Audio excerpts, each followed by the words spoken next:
누가복음 2장 25절로 35절에 보면은 늦은 나이에 예수님의 탄생을 보고 눈을 감아도 좋겠다라고 말한 시므온의 믿음이 등장합니다.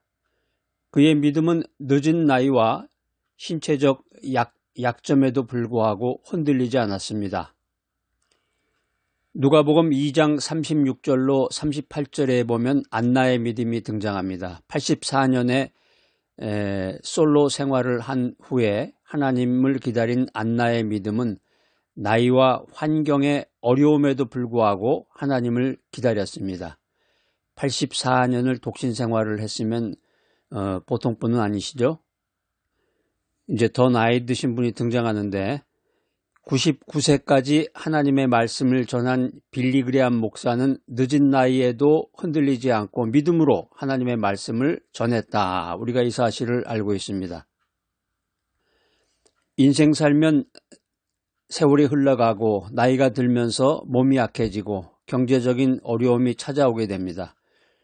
그럴 때 우리는 흔들리기 쉽습니다. 그러나 하나님께서는 이런 순간에도 우리와 함께 하시며 우리에게 힘을 주십니다.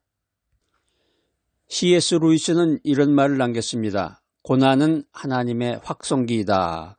그것은 우리를 깨우고 하나님께로 이끈다. 이 C.S. 루이스의 말은 인생의 고난이라는 게 끝이 아니라 새로운 시작이다. 이런 의미를 내포하고 있습니다. 이 바이블 메시지 들으시는 분들 가운데서 이제 나이가 들고 몸이 약해지고 경제적인 어려움도 있고 여러 가지 인생의 고난을 맞았을 때 아이고 이제 끝났구나, 내 인생은 끝났구나 이렇게 생각하시는 분이 있다고 하면 말씀 안에서 믿음으로 새로운 시작이 될 수가 있구나. 고난이 인생의 고난이라는 게 엔딩 포인트가 아니라 뉴 스타트 포인트로구나 하는 것을 깨닫는 시간이 되시기 바랍니다. 오늘 첫 번째 바이블 메시지는 병든 육체 속에서도 피어나는 희망입니다. 어떤 노인이 만성 질환으로 병상에 누워 있었습니다. 노인은 매일 아침 창밖의 나무를 보면서 이렇게 기도했습니다. 주님, 오늘도 살아있게 하심에 감사합니다.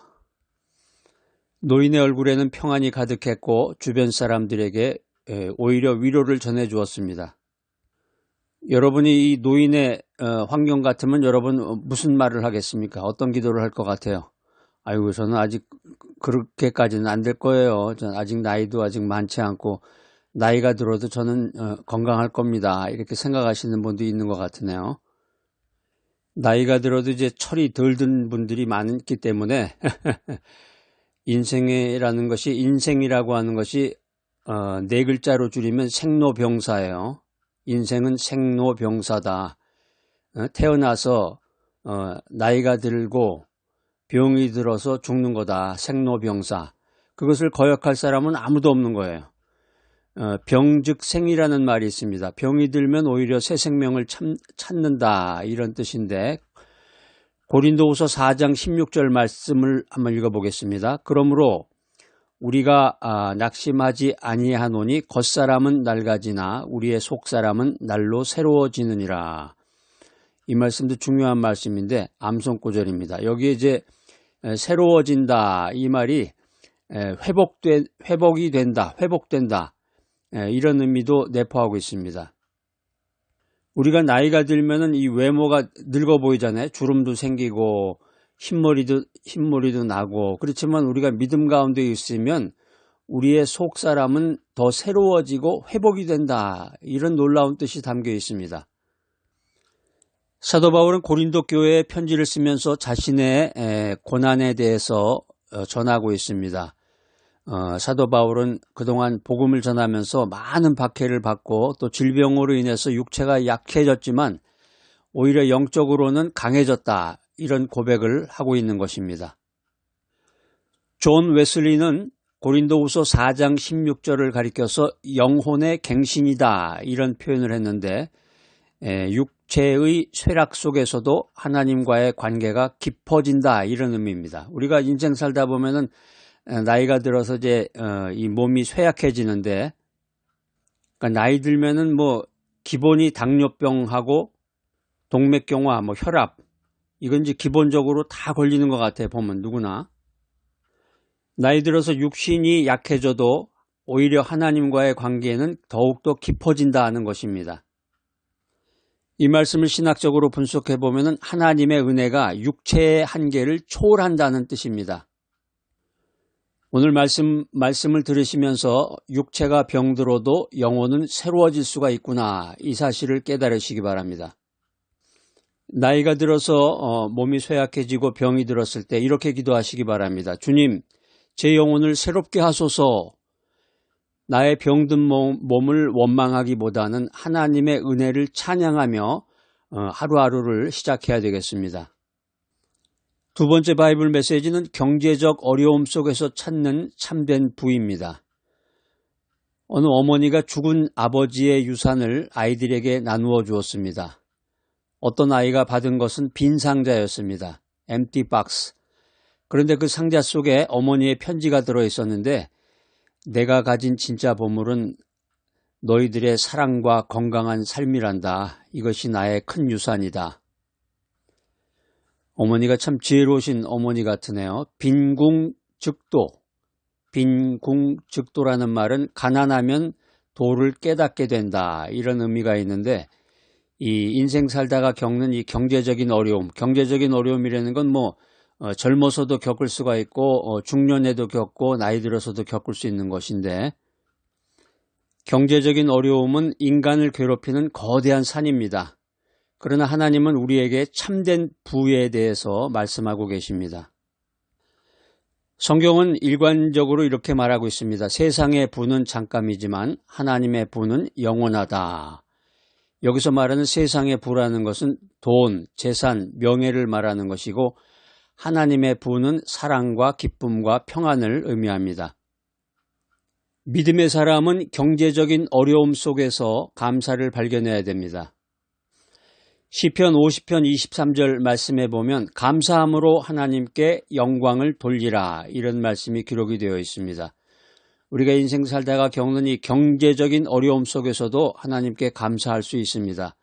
가족의 건강을 위해서 감사하고, 친구의 사랑을 위해서 감사하고, 더 나아가서 하나님의 은혜로 인해서 감사하는 여러분 모두가 되시기를 축복합니다.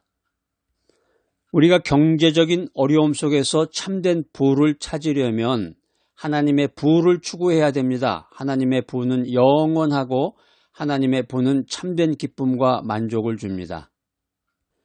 성경이 말하는 참된 부란 무엇인가? 참된 부는 하나님의 축복에 있습니다. 욥은 경제적인 어려움에도 불구하고 하나님의 축복을 경험했습니다. 참된 부는 하나님의 사랑에 있습니다. 하나님은 나를 사랑하시고 경제적인 어려움 가운데서도 나를 인도하시고 나를 돌보십니다. 참된 부는 하나님의 평안에 있습니다. 하나님의 평안은 경제적인 어려움 가운데서도 나를 지켜줍니다. 빌립보서 4장 7절 말씀, 하나님의 평안이 너희 마음과 생각을 그리스도 예수 안에서 지키시리라. 우리가 믿음 생활하면서 경제적인 어려움 속에서 참된 부를 찾으려면 하나님의 축복, 하나님의 사랑, 하나님의 평안을 추구해야 됩니다. 하나님은 나를 사랑하시고 경제적인 어려움 가운데서도 나를 인도하시고 돌보시는 분이시다. 이 사실을 기억하고 믿어야 되겠습니다. 세 번째 바이블 메시지는 고난 속에서 굳건한 믿음입니다. 어느 교회 권사님이 나이가 들어서 병과 가난에 시달렸습니다. 그러나 권사님은 매일마다 성경을 읽고 찬양하면서 주님이 나를 지키신다, 이런 고백과 기도를 했습니다. 권사님의 믿음은 온 가족에게 큰 힘이 되었습니다. 여러분도 한번 따라서 해보세요. 주님이 나를 지키신다. 이 말씀하니까 힘이 나잖아요.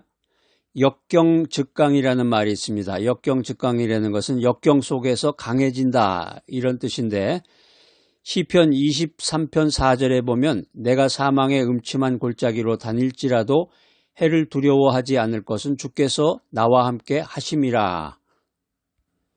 성경에 보면 다윗은 목동 시절부터 전쟁터까지 수많은 고난을 겪었는데 다윗은 하나님의 동행을 믿으며 두려움을 이겨냈습니다. 여러분도 하나님의 동행을 믿으셔야 돼. 다윗처럼 하나님이 나와 함께 하시는구나. 이런 동행을 믿으며 수많은 고난, 나이 들어서 겪는 그 어려움, 이것을 극복해내야 됩니다. 어거스틴은 시편 23편 4절 말씀을 하나님의 임재로 말하고 있습니다. 고난 속에서도 하나님의 함께하심이 우리를 지킨다. 하나님의 동행은 고난을 이기는 힘이다. 이 사실을 믿으시기 바랍니다. 고단하고 피곤한 하루를 마친 후에 매일 저녁마다 주님 오늘도 함께하심에 감사합니다. 이런 기도를 하시기 바랍니다. 고난을 두려워하지 않고 하나님을 신뢰하며 믿음으로 나아가는 여러분 모두가 되시기를 축복합니다. 나이가 들고 육체가 병들고 경제적 어려움이 찾아와도 하나님께서는 나를 버리지 않으십니다. 내 주변에 있는 사람들은 나를 비웃습니다. 나이가 들면 저 사람 나이가 많네. 육체가 병이 들면 저 사람 다리를 쫄룩거리면서 저렇게 지팡이 짚고 다녀. 경제적인 어려움이 찾아오면 저 사람 돈 없어. 이러면서 나를 무시하거나 나를 멀리하게 되는데 하나님께서는 어떤 상황 속에서도 나를 버리시지 않으신다. 이 사실을 믿으시기 바랍니다. 하나님께서는 나의 영혼을 새롭게 하시고 필요한 것을 채우시고 고난 속에서도 함께 하십니다. 오늘 이 귀한 메시지 들으시는 여러분들, 나이가 들고 육체가 병이 들고 경제적인 어려움이 찾아오고 여러 가지 인생의 고난의 길을 걷고 있지만 이 말씀을 통해서 하나님이 주시는 은혜로 믿음이 흔들리지 않고 굳건해지는 여러분 모두가 되시기를 간절히 축복합니다. 내 인생을 주관하시고 사랑이 많으신 하나님 아버지, 나이가 들고 병이 들고 어려운 이들에게 위로가 되시니 감사합니다. 우리의 부족하고 약함 속에서 주님의 능력이 나타나게 하시고 주님의 손길을 믿으며 살아가게 하여 주시옵소서. 예수님의 이름으로 기도드립니다. 아멘.